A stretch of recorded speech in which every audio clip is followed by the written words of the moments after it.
السلام علیکم. غامدی صاحب کے ساتھ ہفتہ وار سوال و جواب کے سلسلے کو لے کر ایک دفعہ پھر حاضر خدمت آغاز کرتے ہیں. ہم صاحب بہت شکریہ آپ کے وقت کا. معتزلہ، اشاعرہ، ماتوریدیہ ہماری امت کی جو علمی روایت ہے اس کے اندر متکلمین کا ایک پورا کا پورا سلسلہ رہا ہے جو قرآن مجید کے اندر اور پھر احادیث کے اندر بہت سارے ایسے مسائل بیان ہوئے ہیں جن پر اپنے نقطہ نظر کا اظہار کرتے ہیں. ہم صاحب آپ کی رائے ہم جان رہے تھے، 4-5 مسئلوں پہ آپ نے رائے کا اظہار کیا. آگے بڑھاتے ہیں سلسلہ گفتگو کو. یہ بتائیے گا، بڑا مارکۃ الآراء مسئلہ ہے متکلمین کے درمیان مختلف بھی، کیا عقل کی روح سے خدا پر نیک اعمال کا اجر و ثواب اور جنت کی صورت میں دینا لازم ہے، اسی طرح سے برے اعمال کا اجر اور اس کی سزا جہنم کی صورت میں دینا واجب ہے؟ معتزلہ کے مطابق ایسا کرنا اصلح للعباد کا تقاضا ہے، اگر خدا ایسا نہ کرے تو یہ اس کی شان عدل اور حکمت کے خلاف ہوگا. ماتوریدیہ کے نزدیک یہ چیز خدا پر واجب نہیں ہے. کیا فرماتے ہیں آپ؟ اللہ تعالیٰ جب خود قرآن مجید میں کہتے ہیں کہ بھئی میں انصاف کروں گا اور جس کا جو حصہ بنتا ہے اس کو میں دوں گا، تو اب تو پھر یہ لازم ہوا نا کہ اگر کسی نے برے اعمال کیے تو وہ لازم جہنم میں جائے.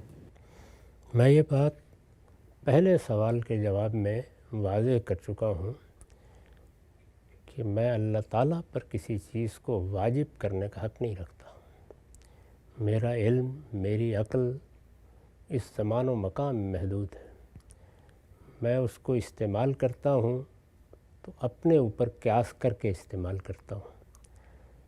اس عالم میں کوئی چیز میرے پروردگار جیسی نہیں ہے کہ میں قیاس کر سکوں، تو اس لیے یہ میرا کام نہیں ہے. میں کبھی بھی اس بنیاد پر کہ عقل یہ کہتی ہے اپنے پروردگار پر کسی چیز کو واجب نہیں کروں گا. میرے سامنے میرے پروردگار کے فیصلے ہیں، وہ قرآن مجید میں بیان ہو گئے ہیں. اس میں بڑی وضاحت کے ساتھ اس نے خود بتا دیا ہے کہ جنت میرا وعدہ ہے، یعنی یہ کہ تم نیکی کرو، خیر کا طریقہ اختیار کرو، میں اس کی جزا دوں گا، یہ میرا وعدہ ہے. اور صرف یہی نہیں ہے بلکہ یہ جنت ابدی جنت ہوگی. اس کو قرآن نے ان الفاظ میں بیان کیا ہے کہ یہ وہ عطا ہے جو غیر و مجزوز ہے. دوسری جگہ یہ بیان کیا ہے کہ یہ وہ اجر ہے جو غیر و ممنون ہے، یہ کبھی منقطع نہیں ہوگا. فرمایا یہ میرا وعدہ ہے، اور وعدوں کے بارے میں یہ بیان کر دیا ہے کہ اللہ کبھی اپنے وعدوں کی خلاف ورزی نہیں کرتا. تو اس لیے یہ خود میرے پروردگار کا بیان جب مجھ تک پہنچ گیا ہے تو مجھے پورا اطمینان ہے کہ وہ کبھی ایسا نہیں کرے گا، اور یہی اس کے شان بھی ہے. لیکن میں اس سے آگے بڑھ کر ایک مقدمہ قائم کروں اور کوئی چیز اس پر واجب قرار دے دوں، میں نے عرض کر دیا کہ یہ اس کی شان علم و حکمت کو دیکھ کر گفتگو کر رہے ہیں. میں اپنے مقام بندگی کا لحاظ کروں. میں ایک مخلوق ہوں، عاجز مخلوق. میرا علم محدود، میری عقل محدود. میں اللہ تعالیٰ کے علم و حکمت کا احاطہ نہیں کر سکتا. نہیں کہا جا سکتا کہ اس کے پیش نظر کیا چیزیں ہو سکتی ہیں، لیکن یہاں اس نے میرے ساتھ ایک وعدہ کیا ہے، اور وہ اپنے بندوں کے ساتھ اپنے کسی وعدے کی خلاف ورزی نہیں کرے گا. اس کو اس نے خود بیان کر دیا ہے اور بہت وضاحت کے ساتھ بیان کر دیا ہے. چنانچہ جنت کے بارے میں، فردوس کے بارے میں، جنت کی جزا کے بارے میں ہر جگہ یہ بات بیان کر دی ہے کہ خالدین فیہا ابدا. لہٰذا اس سوال کا تو نہایت واضح اور قطعی جواب یہ ہے کہ وہ ایسا کبھی نہیں کرے گا. دوسرا حصہ جہنم، اس کے بارے میں یہ بتا دیا ہے کہ وہ میری وعید ہے. وہ وعید بھی قرآن میں بیان ہو گئی ہے، جگہ جگہ بیان ہوئی ہے. اس میں بھی کم و بیش اسی طرح کے الفاظ ہیں کہ خالدین فیہا ابدا، اور بہت سی جگہوں پر اس کو بڑی تاکید کے ساتھ واضح بھی کیا گیا ہے. لیکن سورہ ہود میں جب یہ سوال سامنے آیا ہے کہ کیا اس میں بھی اللہ تعالیٰ اب پابند ہو گیا ہے کہ جو کچھ اس نے وعید سنا دی ہے ٹھیک اس کے مطابق ہی کرے، تو اس کا جواب یہ دیا گیا ہے کہ ان ربک فعال لما یرید. اس معاملے میں وہ جو چاہے گا فیصلہ کرے گا. یہ اس کی وعید ہے، اس کا وعدہ نہیں ہے. وہ چاہے تو اپنی اس وعید کو جس طرح اس نے سنایا ہے اسی طرح وجود میں آنے دے. وہ چاہے تو اس میں تخفیف کر دے، وہ چاہے تو لوگوں کو معاف کر دے. تو اس لیے یہاں اس نے خود واضح کر دیا ہے کہ سارے امکانات موجود ہیں۔ میرے لیے ایک بندہ مومن کی حیثیت سے اتنی بات بہت کافی ہے، میں اس سے آگے بڑھ کر اپنے پروردگار پر کوئی حکم لگانا پسند نہیں کرتا۔ شام صاحب آپ نے جو بات فرمائی کہ جنت خدا کا وعدہ ہے اور جہنم اس کی وعید ہے، قرآن مجید کو جب ہم پڑھتے ہیں تو یہی جو وعدے کا فعل ہے یہی جہنم کے لیے بھی استعمال ہوا ہے، ہادی جہنم التی کنتم توعدون، تو یہ جو وعدے کا فعل ہے وعدہ یعیدو، اسی کو جہنم کے لیے بھی استعمال کیا گیا ہے، تو پھر جنت اگر وعدہ ہے تو پھر جہنم بھی وعدہ ہوا نا؟ دیکھیے یہ لفظ وعد یہ وعدے کے لیے بھی اسی طرح آئے گا اور یہ وعید کے لیے بھی اسی طرح آئے گا۔ اچھا، جب کوئی لفظ دو مفاہیم کے لیے مشترک ہو جاتا ہے تو سیاق و سباق کی بنیاد پر فیصلہ کیا جاتا ہے۔ تو یہ بات بالکل عقلی ہے کہ اس کو وعیدی کے معنی میں لیا جائے گا جب یہ سزا کو بیان کرے گا، وعدے کے لیے لیا جائے گا جب یہ جزا کو بیان کرے گا۔ اسی کا ظہور پھر سورہ ہود کی اس آیت میں ہوا ہے۔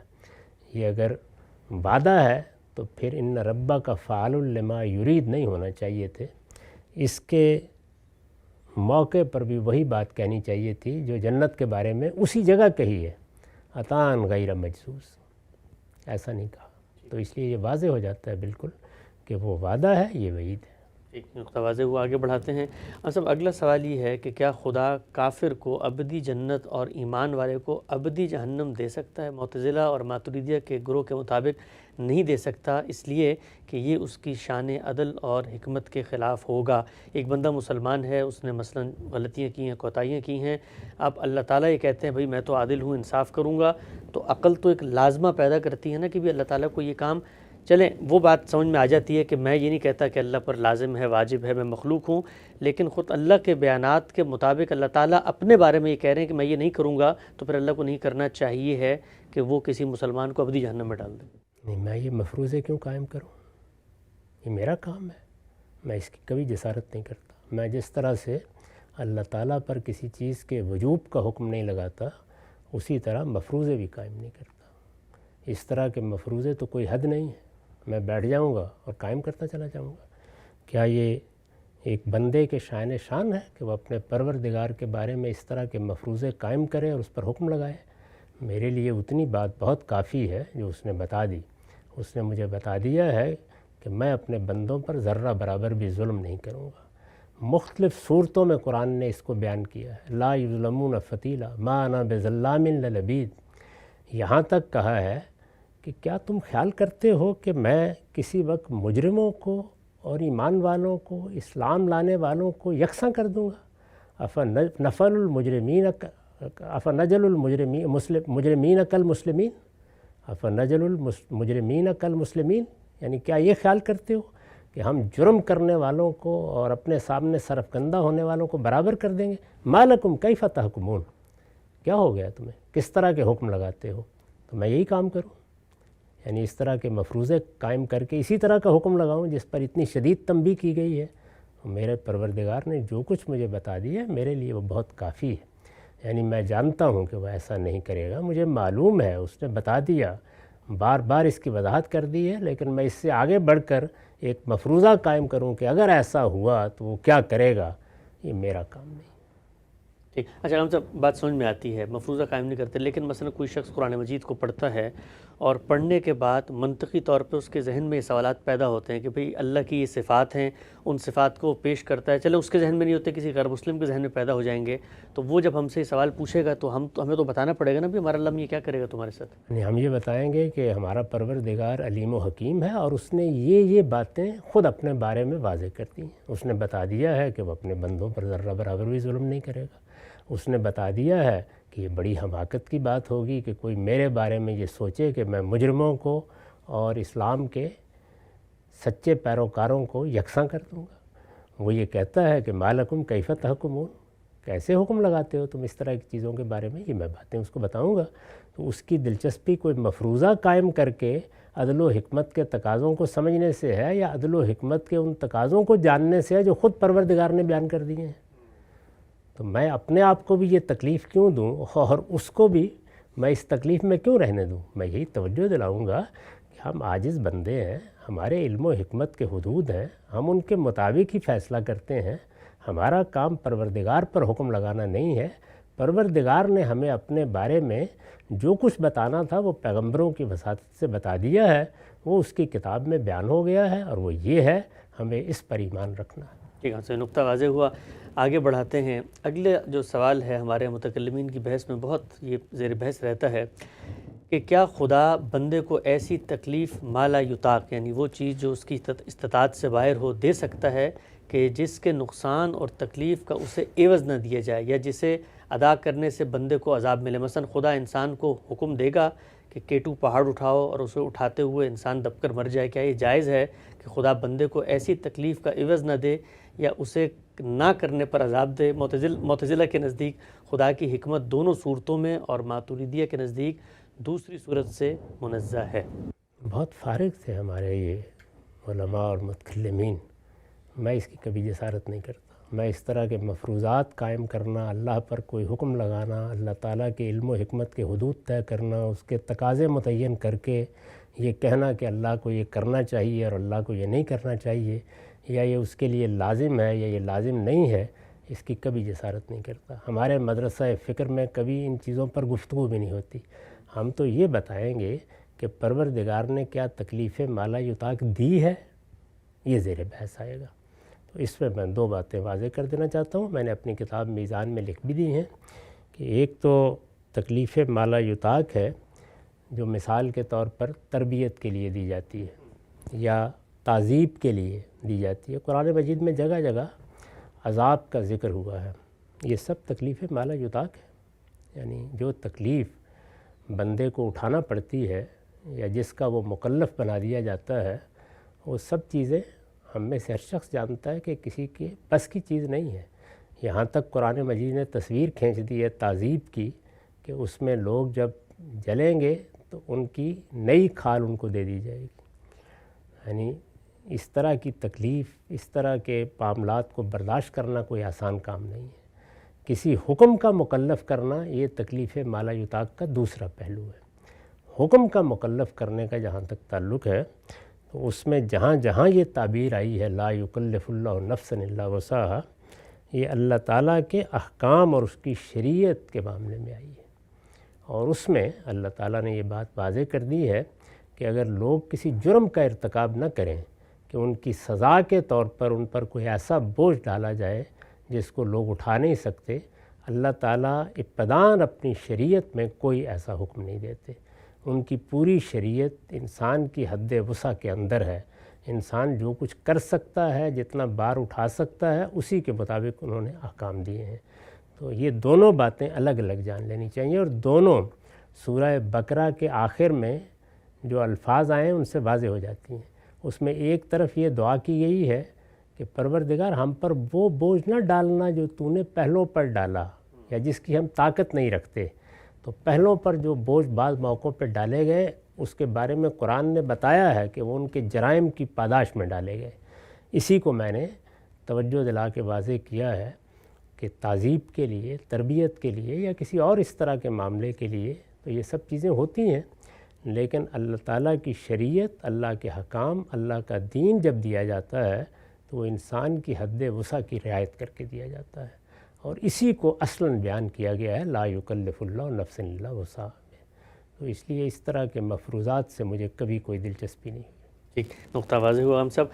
اگلا سوال یہ ہے کہ اللہ تعالیٰ کی شان بے نیازی لوگوں کو کفر کا حکم دے دیتی تو کیا یہ حکم اس کی شان حکمت کے خلاف ہوتا؟ یہاں بھی سوال یہ نہیں ہے کہ کیا اس نے ایسا حکم دیا ہے، بلکہ یہ ہے کہ کیا ایسا حکم دیا جانا ممکنات میں سے ہے؟ معتزلہ اور ماتوریدیہ کے نزدیک جواب نفی میں ہے۔ یہ بھی وہی مفروضہ ہے۔ سوال یہ ہے کہ جب نہیں دیا پھر مجھے اس پر غور کرنے کی کیا ضرورت ہے؟ یعنی میرا یہ کام ہی کیا ہے؟ کیا ذات باری میری تحقیق کا موضوع ہے؟ یعنی میرا کام ہے کہ میں اس کی ذات کا ادراک کروں۔ اس نے بتا دیا کہ لا تدرک الابصار، کیا میرا کام ہے کہ میں اس کی صفات کا احاطہ کروں، اس کے سنن خود متعین کرنا شروع کر دوں؟ علم و حکمت کے جو معنی میں سمجھتا ہوں یا جن اطلاقات سے میں واقف ہوں ان کو اٹھاؤں اور اٹھا کر اس کا اطلاق اس پروردگار پر کر دوں؟ میں ان میں سے کسی چیز کی بھی جسارت نہیں کرتا۔ ایک نقطہ واضح ہوا. ہم سب آخری سوال اس پوری جو متکلمین کی بحث ہے ان میں اصولی بحثوں کے طور پہ پوچھا جاتا ہے وہ یہ کہ کیا ہدایت کے لیے نبی مبعوث کرنا اللہ تعالیٰ پر بایمانہ واجب ہے کہ اگر وہ ایسا نہ کرتا تو اس کی شان حکمت پر زد پڑتی؟ معتزلہ اور ماتریدیہ کی ایک جماعت کے نزدیک جواب اس بات میں ہے، یعنی واجب ہے. چنانچہ سائل نے صرف پہلے مسئلے کی بنیاد پر انہیں معتزلی قرار دیا، جبکہ یہ طریقہ غلط ہے کیونکہ مسائل تحسین اور تقبیح میں اعتزال صرف بدون وحی حکم شرعی کی تکلیف کا نام نہیں بلکہ اصلح للعباد اور اس سے منسلک جزیات کا نام ہے. بتائیے گا کہ کیا اللہ تعالیٰ اگر نبی مبعوث نہ کرتے تو کیا یہ اس کی جو شان اس نے خود بیان کی ہے اس کے خلاف نہ ہوتا؟ کیوں مبعوث نہ کرتے؟ یہ بھی ایک مفروضہ ہے. دیکھیے ایک کے بعد دوسرا مفروضہ قائم کیا جا رہا ہے. سوال یہ ہے کہ کیوں قائم کیا جا رہا ہے. اس میں بھی دونوں پہلوؤں کو واضح کر دیا اللہ تعالیٰ نے. یہ بتا دیا ہے کہ میں نے جو علم تمہیں دیا ہے، جن حالات میں تم کو پیدا کیا ہے، ٹھیک عدل کے ساتھ ان کے مطابق میں تمہیں تکلیف دیتا ہوں، اپنے احکام کی تکلیف، اور انہی کے مطابق میں تمہارے ساتھ جزا و سزا کا معاملہ کروں گا. یہ بات قرآن مجید نے واضح کر دی. اس بات کو جگہ جگہ بیان کیا ہے اور یہ کہا ہے کہ ما انا بظلام للعبید. یہ کیسے ہو سکتا ہے کہ میں بندوں کو فلاں چیز کے ماننے یا فلاں چیز پر عمل کرنے کی توفیق دوں، تکلیف دوں، اور اس کے معاملے میں نے ضروری اہتمام نہ کیا ہو. یہ بات خود واضح کر دی ہے. پیغمبر کیوں بھیجے گئے اس کی حکمت بھی بتا دی ہے. جب پیغمبر نہیں آئے ہوتے تو انسانی فطرت میں جو علم دیا گیا ہے وہ کتنا ہے اور اس کی بنیاد پر کیا تکلیف دی گئی ہے اس کو بھی بیان کر دیا ہے. اور جب پیغمبر آ جاتے ہیں تو ان کے بارے میں کیا آزار ہو سکتے ہیں جو انسان پیش کر سکتا ہے اور کیا ہے جو مقبول نہیں ہوں گے ان کو بھی واضح کر دیا ہے. تو سوال یہ ہے کہ جب ہر پہلو سے اللہ تعالیٰ نے اپنے سنن کا علم مجھے دے دیا ہے تو میں اس طرح کے مفروضے قائم کر کے کیوں سوچوں. یعنی اس نے جب مجھے اس شریعت پر عمل کی تکلیف دی ہے جو پیغمبر لے کے آئے ہیں تو پیغمبر بھیجے ہیں، اور جہاں اس کی تکلیف نہیں دی تو یہ کہہ دیا ہے کہ جو علم میں نے تمہارے اندر ودیت کیا ہے اسی کی بنیاد پر میں تم سے پوچھوں گا بھی. فطرت میں جتنا علم ہے اس کی بنیاد پر مواخذہ ہو جائے گا. اسی طرح عہد الست کی بنیاد پر جو چیز میرے اندر ودیت کی گئی ہے، الہام کی گئی ہے، اس کی بنیاد پر مواخذہ ہو جائے گا. تو جو سوالات میرے وجود سے متعلق ہیں، میری دنیا سے متعلق ہیں، میری ماد سے متعلق ہیں، ان کا جواب مجھے قرآن مجید میں بالکل 2 اور 2 4 کے طریقے پر دے دیا گیا ہے. یہ کیا میرے لیے موضوع ہوگا کہ میں اس طرح کے مفروضے قائم کر کے یہ عقائد پہلے بیان کروں، اس کے بعد اس پر ایک معرکہ برپا ہو، پھر اس میں کوئی معتزلی بن جائے، کوئی اشعری بن جائے اور کوئی ماتریدی بن جائے؟ میں اس سے اللہ کی پناہ مانگتا ہوں.